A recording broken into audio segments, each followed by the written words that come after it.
Vamos a seguir y a continuación se va a presentar David Mendoza y David es un reconocido productor de procesos comunicativos, divulgador y creativo.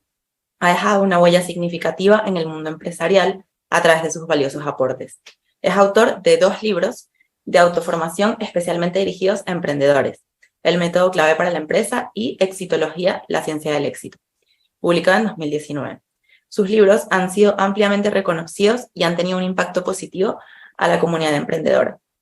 Con su estilo claro y asequible, ha logrado motivar a las personas a alcanzar su máximo potencial. Mendoza también colabora con diferentes medios de comunicación y ha trabajado como locutor de radio y presentador de televisión en diferentes programas. El título de su ponencia es ¿Cuáles son las funciones y utilidades de los procesos comunicativos? Te doy la palabra y muchísimas gracias, David. Muchas gracias. Saludos desde España a todas las personas que están asistiendo en directo al Neuromarketing Congress y, por supuesto, también a los que opten por verlo después en diferido. Soy David C. Mendoza, productor de procesos comunicativos y, bueno, antes de empezar, querría dar las gracias a la Asociación Europea de Neuromarketing por el grandísimo esfuerzo que están realizando para poder llevar a cabo este congreso de Internet y que está conectando a muchos países en tiempo real. Como les decía, lo que vamos a hablar es de los procesos comunicativos, porque del mismo modo que no es lo mismo la comida que el proceso digestivo, no es lo mismo la comunicación que el proceso comunicativo. Vamos a ver, entre otras cosas, las diferencias que hay entre lo que es la comunicación como un concepto general y lo que sería un sistema productor de comunicación direccionada e intencionada. Vamos a poder ver cómo es importante siempre a la hora de generarlos tener en cuenta diversos factores. Por ejemplo, las dosis informativas, el tiempo adecuado para lanzarlo, los momentos, el punto de vista de la persona que lo va a recibir. Podríamos poner incluso un ejemplo. Si fuese, en lugar de estar produciendo un proceso comunicativo, estuviésemos produciendo un film, una película, sería como tener siempre presente el punto de vista del espectador, tanto al elegir la cámara, el actor, el encuadre, la música, todo siempre desde el punto de vista del espectador. Así que tal vez lo primero, lo más adecuado es empezar por saber qué es un proceso comunicativo. Como son 2 palabras, lo mejor sería primero acudir al diccionario a ver qué nos dice. Nos dice que un proceso es un conjunto de fases sucesivas de un fenómeno o hecho complejo. Y sobre comunicativo, lo que nos dice el diccionario es que hace referencia a algo que está relacionado con la comunicación y que tiene o que genera facilidad para comunicarse.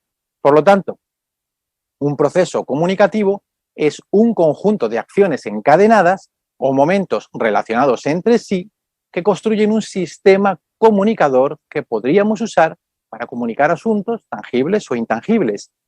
Lo repito porque es importante, conjunto de acciones encadenadas, conjunto de acciones, pero que van encadenadas. Momentos que están relacionados entre sí, diferentes momentos relacionados entre sí.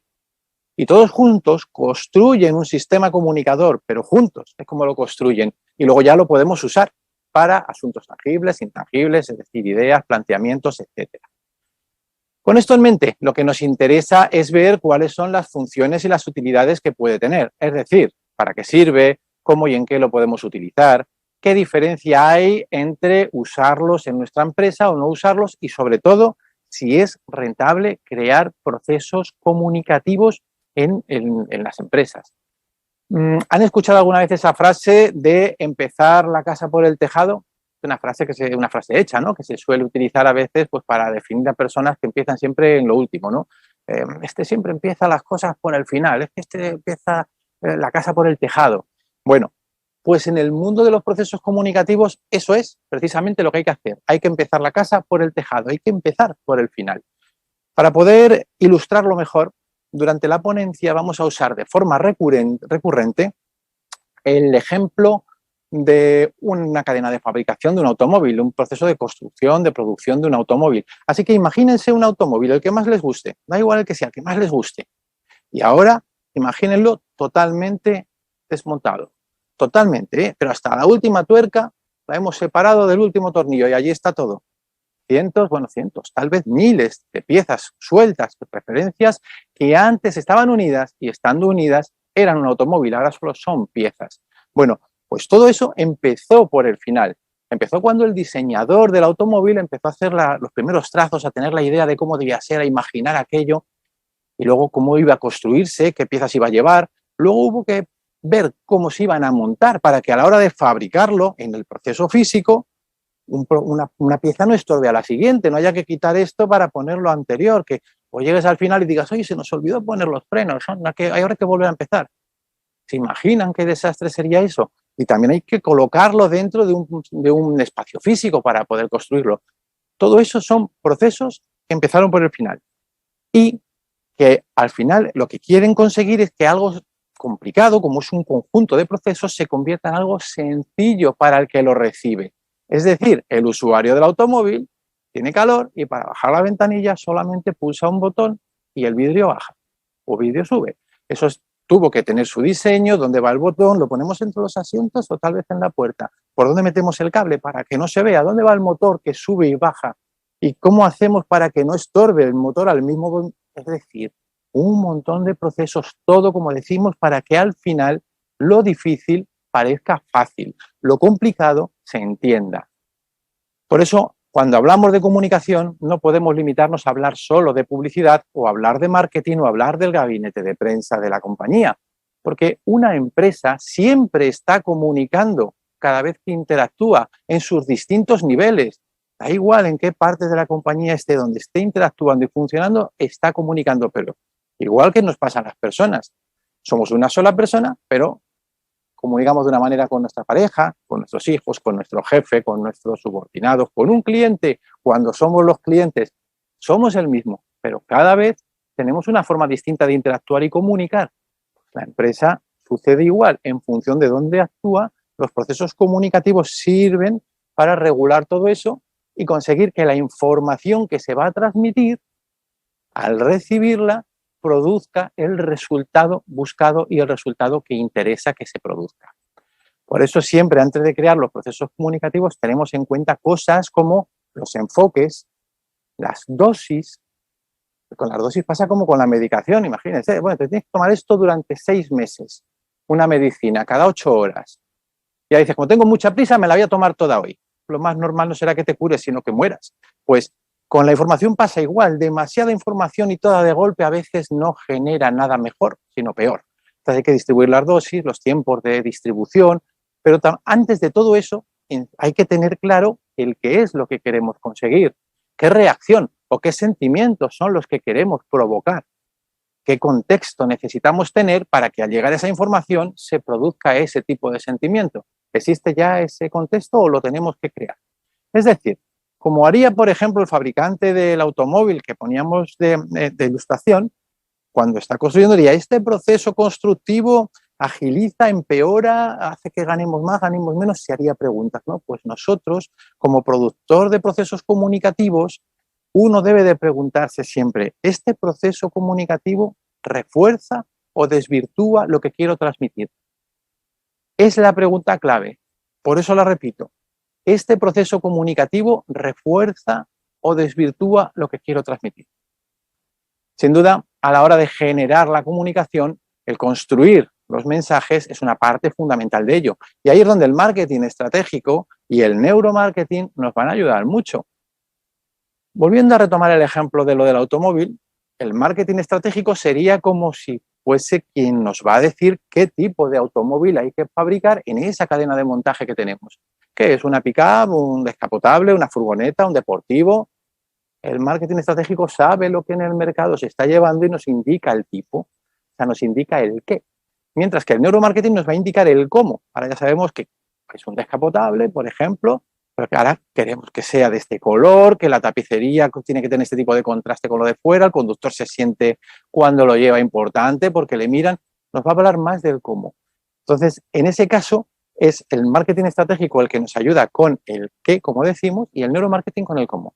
Por eso, decíamos, es importante empezar la casa por el tejado, haciéndose preguntas como, por ejemplo, ¿qué quiero provocar en las personas que reciban mi mensaje? E insisto, al hablar de mensaje no es hablar solo de un eslogan ni de la publicidad, sino que es hablar de todo, de absolutamente todo lo que se transmite. Porque, recordad, con cada interacción se comunica algo. Puede ser de forma directa o de forma indirecta. Puede ser gracias al marketing o puede ser debido a la falta de marketing. Puede ser de forma controlada esa comunicación o de forma descontrolada, da igual, pero la comunicación siempre existe, aunque sea un empleado que está el domingo comiendo con unos amigos contándole lo que él siente en su trabajo y cómo es su empresa y lo bien que va o lo mal que va. Por eso, los procesos comunicativos organizan y crean estructuras para que la comunicación mejore el rendimiento económico. Pero como decimos, no solamente en el marketing y en las ventas, que también, pero además de ahí, en la comunicación interna, entre departamentos, entre delegaciones de distintas provincias o distintos países, con los proveedores. Los procesos comunicativos, en definitiva, sirven para reducir pérdidas que eran evitables y aumentar ganancias por eficiencia, por optimización. Simplemente. Por eso, repito, una vez más, para que se grabe, empecemos la casa por el tejado. Hagámonos preguntas como, por ejemplo, ¿qué queremos conseguir con nuestros procesos comunicativos? ¿Qué queremos transmitir con cada interacción de la empresa? ¿Con qué queremos que nos asocien? ¿Qué hay que contar y qué no hay que contar? Pero no porque sea malo lo que hay que contar, sino porque a lo mejor en ese momento desvirtúa, distrae, no interesa. ¿Qué hay que contar y qué no? ¿En qué orden hay que entregar esa información para que el proceso comunicativo nos coloque allí donde queremos estar? Los procesos comunicativos siempre tienen presente lo que se quiere contar, evidentemente, o lo que se quiere transmitir. Pero, como decíamos con el ejemplo de la película, se desarrollan desde el enfoque del receptor. Porque en la comunicación pasa igual que en la música, que al final la nota no es lo importante en sí misma, no es que el do es mucho más importante que un mi, no, es cómo suena esa nota en ese momento, con ese conjunto de instrumentos con el que va a sonar en el auditorio, con aquel equipo de música, cómo suena esa nota en ese momento. Bueno, pues en los procesos comunicativos, debido a eso, lo que tenemos en cuenta siempre son los momentos y el qué contar, pero también el orden en el que se cuenta. Y esto se debe a la gestión cognitiva de la información, porque el orden influye en el resultado final y en cómo la almacenamos, cómo almacenamos todos esos impactos diferentes de la misma empresa en distintos momentos como un concepto unificado en la memoria, es decir, lo que eso representa para nosotros. Somos sus anuncios, somos clientes, uno nos cuenta algo, vemos en internet una crítica, pero todo va sumando y al final hay un único concepto que eso es lo que representa esa marca o esa empresa para nosotros. Todos sabemos que las palabras tienen distintos significados, ¿verdad? Que dependen del contexto en el que se encuentran. Es decir, la misma palabra, en función del contexto, puede significar una cosa u otra.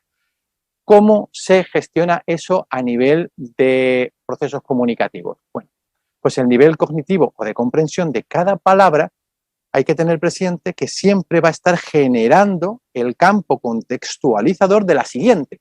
Es decir, una palabra va a crear un campo comprensivo que ayuda a que la siguiente se entienda mejor y la siguiente, de tal forma que al final de la expresión o del mensaje tenemos una comprensión global que ha ido encadenándose. El subconsciente procesa y comprende todos esos mensajes a hipervelocidad, porque es como funciona. Está pensado, está diseñado el subconsciente para que, oye, te están hablando, mientras hablan escuchas y aunque estás escuchando estás pensando en las respuestas, si te interesa lo que te ofrecen, no, qué le vas a decir, cómo se lo dices.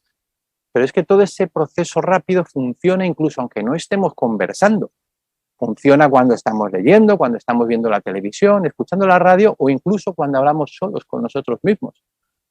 Sea lo que hagamos, el subconsciente siempre va a organizar la comprensión comunicativa de ese momento, pero a hipervelocidad. Y lo va a hacer usando muchísimos más parámetros que solo lo que signifique esa palabra. Por ejemplo, va a tener en cuenta el tono, el momento en el que nos lo dicen, la relación que tenemos con la persona que nos lo dice, cuál es la cultura personal que tenemos, que somos capaces de comprender con eso que nos han dicho. La cultura local, ¿qué significa eso dentro de mi empresa o dentro de mi provincia, de mi ciudad? ¿Qué significa? Por decirlo de otro modo, los procesos comunicativos utilizan estructuras, medios, conceptos, mensajes que construyen la personalidad corporativa. En los procesos comunicativos es importante la estructura por la que se transmite la comunicación, como decimos, para la comprensión, pero también es importante el orden, como estamos indicando, porque el orden es el que va a direccionar la comprensión global de lo comunicado y de su significado. Voy a poner un ejemplo muy sencillo con una simple frase. No es lo mismo decir tienes una única oportunidad que decir tienes una oportunidad única. El primero te transmite, tienes una única oportunidad, solamente puedes probar una vez, y en la otra ocasión es algo que no se va a volver a repetir. Sin embargo, son las mismas palabras cambiadas de orden, pues con los conceptos comunicativos pasa igual. La forma en la que le van llegando a las personas va a ir cambiando el concepto de una manera o de otra. Por eso decimos que realmente el orden importa mucho más de lo que parece. En conclusión, un proceso comunicativo es un conjunto de fases o de elementos comunicativos diferentes que se unen para trabajar como uno solo, con un mismo objetivo, transmitiendo coherencia y armonía. Entre sus funciones está el construir los procesos necesarios para enlazar todas las fases, para que compongan un todo y que unan el punto de partida donde estamos con el objetivo que queremos lograr. Y siempre hay que tener en cuenta desde los enfoques, las dosis, los tiempos en los que se va a distribuir la información y además de todo eso, tener claro qué es lo que queremos provocar, qué reacción queremos que se produzca. Nos debemos de preguntar siempre, recuerden, ¿este proceso comunicativo concreto refuerza o desvirtúa lo que quiero transmitir? Y ese es en el campo en el que el neuromarketing nos lleva la llave de oro.